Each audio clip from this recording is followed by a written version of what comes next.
যাচ্ছ?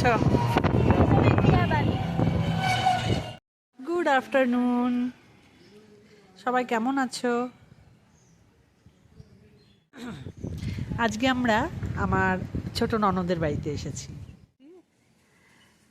মাম্মা,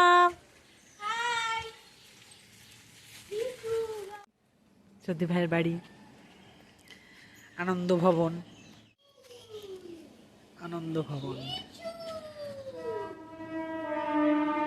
চলো ভেতরে দেখাই। লিচু গাছ, বিশাল বড় লিচু গাছ, প্রচুর লিচু হয়।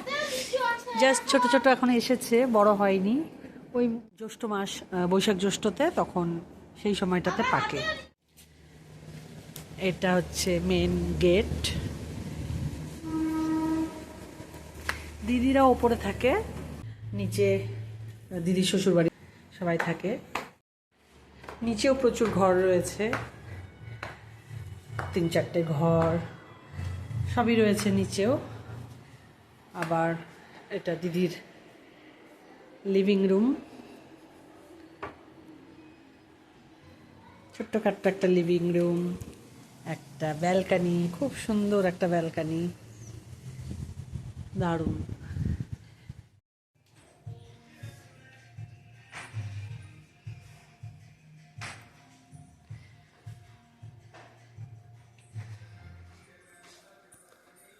দাদা ভাই আজকে নেই বাড়িতে, তাই দাদা ভাইকে দেখাতে পারলাম না। ফটোতে দেখে নাও দাদা ভাইকে।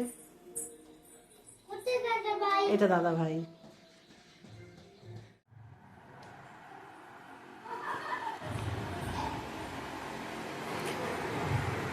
দিদির ঠাকুর ঘর,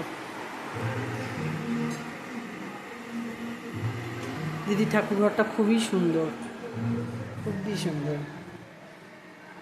আজকে বৃহস্পতিবার, দিদি পুজো হচ্ছে। দিদিদের এই পাশের খাটটাতে গুরুদেব আর সব ঠাকুরই আছে।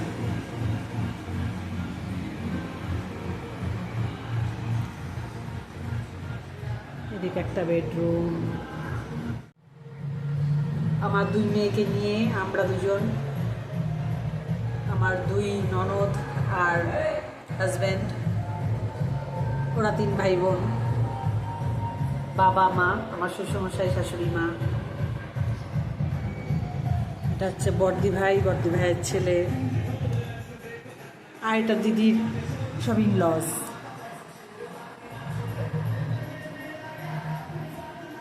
ছোটদি ভাইয়ের ইনলস।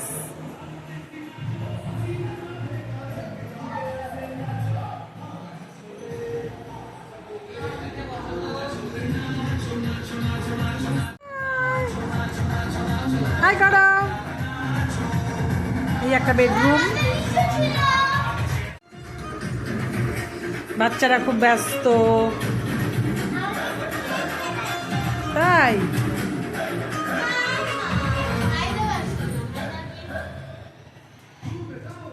এই একটা বেডরুম। এটা দিদির রান্নাঘর।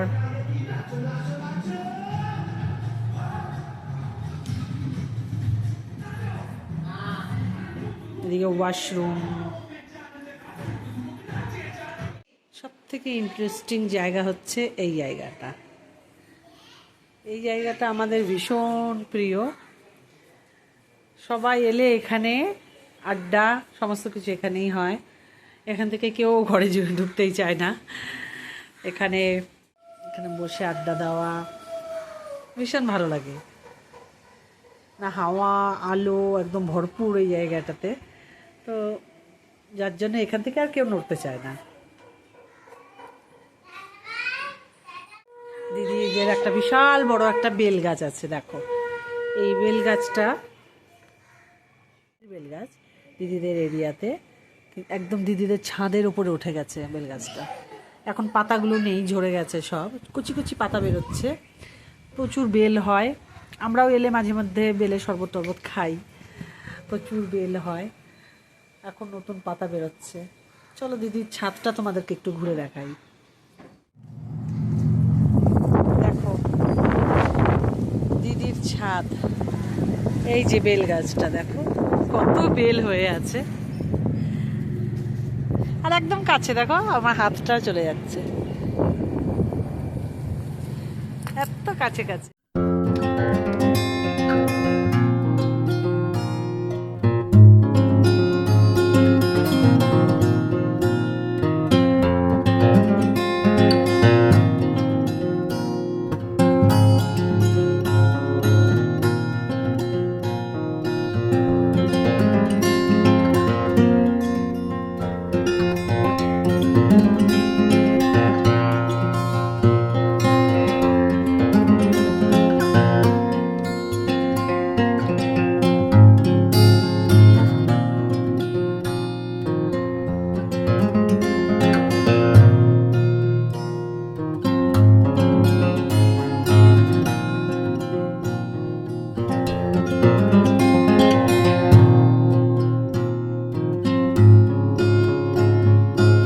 ভাইয়ের একটাই ছেলে, আমাদের ভাগনা, সে গিটার বাজাতে ভীষণ ভালোবাসে, শিখছে, কয়েক মাস হলো শেখা। বললাম একটু বাজা। স্টেজে একবার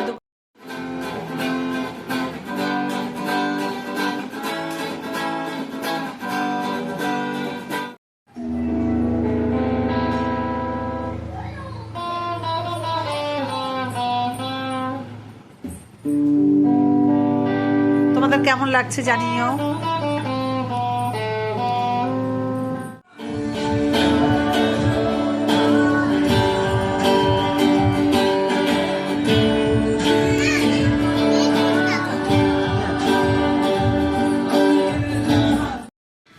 সন্ধ্যের চা সিঙ্গাড়া স্ন্যাক্স হচ্ছে।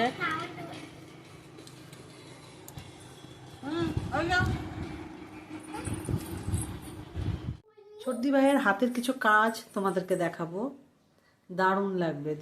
দিদি ভাই প্রচণ্ড ট্যালেন্টেড, এগুলো সমস্ত দিদির হাতের করা।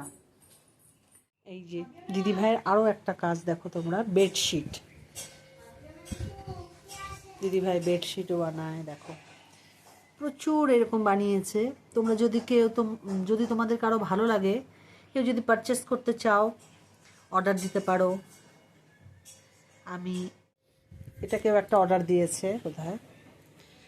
এইরকমই দিদি প্রচুর কাজ করে, মানে চুড়িদারের ওপরে, কুর্তির ওপরে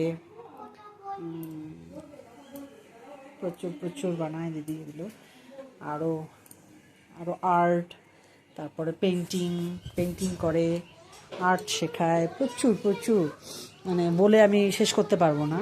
তারপরে জুয়েলারি বানায়, যে ইমিটেশনের যে জুয়েলারিগুলো এখন যেগুলো ট্রেন্ডিং, সেগুলো বানায় দিদি, সেগুলো অনলাইনে সেল করে। কেমন লাগছে তোমাদের বলো, কেমন লাগছে তোমাদের জানিও কমেন্ট করে।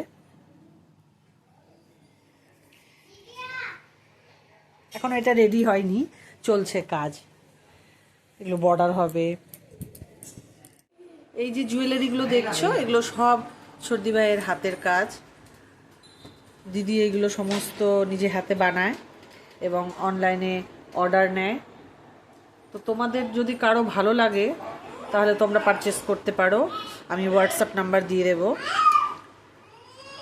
কালার কাস্টমাইজ হয়ে যাবে, যে কোনো কালার, যে কালার চাইবে সেই কালারেরই করে দিতে পারবে, এবং ডিজাইনও। তো দিদি বেড কভার বানায়, তোমাদের এর আগে একটা বেডশিট দেখালাম, ওইগুলো সুতোর কাজ, আর ফেব্রিক দিয়েও করে, ফেব্রিকের কাজও করে। তো তোমরা যদি চাও যে পারচেস করতে, তাহলে তোমরা আমাকে মেসেজ করো, আমি হোয়াটসঅ্যাপ নাম্বার দিয়ে দেবো দিদি। তো চলো, কালার কাস্টমাইজ হয়ে যাবে, যে কোনো ধরনের কালার তোমরা চাও। তো চলো, তোমরা সব দেখে নিলে, চলো তাহলে এখানেই শেষ করছি ভিডিওটা। ভালো লাগলে অবশ্যই কমেন্ট করে জানিও। আবার দেখা হবে নতুন কোনো ব্লগে। টাটা।